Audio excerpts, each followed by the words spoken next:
Yo, check guys. This is your boy Antipatico once again. And for this video guys, minsan sinubukan kong mag-explore sa lahat ng social media platform. Especially wag na tayong lalayo. Diyan na lang sa Facebook o tinatawag nating Meta. Diyan pa lang guys. Marami na akong nakikita mga groups na bentahan ng mga murang damit, mga murang relo, murang alahas, grupo ng mga pulis, grupo ng mga doktor, grupo ng mga nurse, at grupo ng mga OFW, and marami pang ibang mga grupo. Guys, ang pinagtataka ko lang,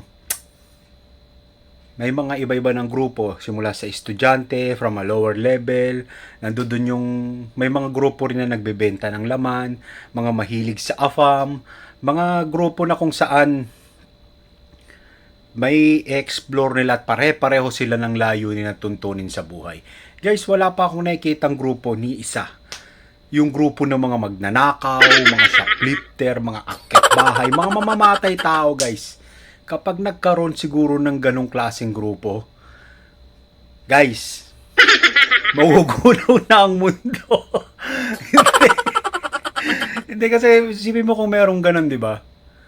Makikita mo kung paano mag-isip sila, di ba? Yung mindset na kinakailangan nila dapat ina-adapt mo rin. Charot.